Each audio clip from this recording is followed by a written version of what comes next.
Alright, today we're going to start my Dragon Ball, Dragon Ball Z, and Dragon Ball Super Saga reviews. Let's get with it. Dragon Ball Z is my favorite show, and Dragon Ball is my second favorite show. So yeah, I've been a lifelong fan of this series. We're going to go 2 sagas at a time, and I'm going to do it this way.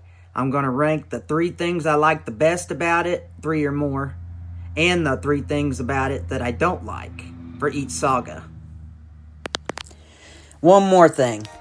If the saga is good, the 3 things I like will be first. If it's bad, then it'll be the opposite.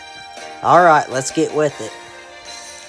First off, for the things I like, iconic characters. I, like many in America, came to the franchise out of sequence. I started with the sequel series, DBZ, before seeing the originals. When I got around to Dragon Ball, I got to see some of the greatest characters of all time as kids and teenagers. And speaking of which, there are some of the most iconic characters ever created. Goku, who's adorable as a child. Bulma, Master Roshi, Yamcha, even Oolong is a solid character, and it's a blast seeing them all get their starts here. Number 2, the comedy. The franchise has always been funny, but this is by far the funniest saga in the entire franchise. In fact, the show was much more comedy than action in the beginning, and this saga is freaking hilarious. Fall out of your chair, bust a gut humor stuff. We see Goku, who has never met a girl before, finding out about girls, and we see the iconic dirty old man Master Roshi in his never-ending quest to tap Mrs. Jailbait herself, Bulma, and plenty of slapstick too. And finally, the fairy tale aspect. The saga in this one is the most fairy tale-like of the franchise. The show would move farther into action and sci-fi as the show progressed, but it's nice to see some fantasy aspects. It's good while it lasts. Now for the things I don't like. Poor villains. Emperor Pilaf is one of the worst villains in the entire franchise. He's more stupid than evil, and can't execute a good plan if his life depended on it. And he's also weak and unlikable too. His sidekicks are just as pathetic. Frankly, the saga didn't need them at all, and in fact would have been better off without them. And by the way, this guy is supposed to be an emperor. Why does he only have 2 cronies? Any tin-pot dictator with any imperial designs could take his butt easy. Number 2, poor action. Frankly, the show wasn't action-oriented yet, and it shows. And now, finally, it's too short. 13 or so episodes and that's it. You can be short and sweet, and then you can be a little too short. But then again, that's a compliment, because it means it left you wanting more. Overall rating, B+. This saga is gruesomely underrated in my view. It's considered a low light in some circles, but its iconic characters and hilarious comedy make up for any flaws it has. Number 1. The Krillin vs. Bacterium fight. I'll get more on this later, but let's just say this fight is absolutely hilarious. Definitely the funniest fight in the whole franchise. Number 2, the whole tournament concept. Number 3, Launch. One of the most gruesomely underrated characters in the entire franchise. She is basically 2 people trapped in one body.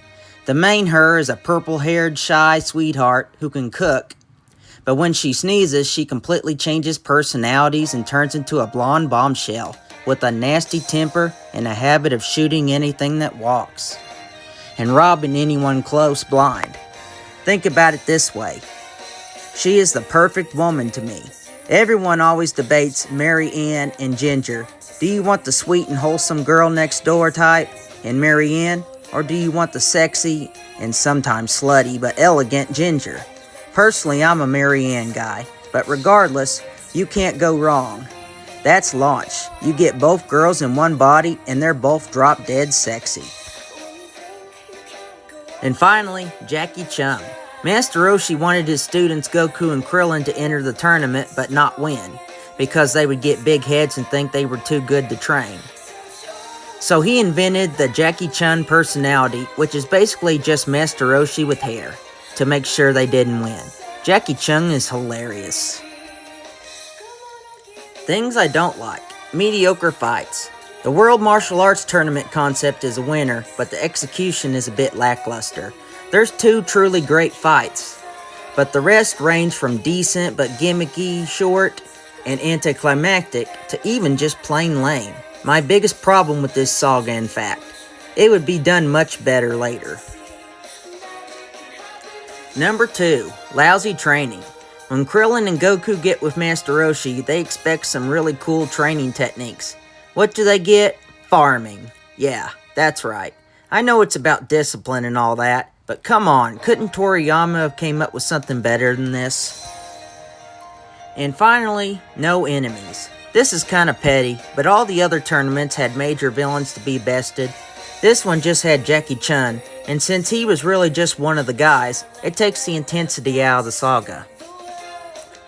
Overall rating, B. This one is often considered superior to the Pilaf Saga and considered the starting point where the show takes off, as this is where the show becomes an action-oriented show. But personally, it's a decisive step down to me, and sort of wasted potential, though I admit I'm in the minority here. Alright, join us next week when we review the Red Ribbon Army and the General Blue Sagas. See you then!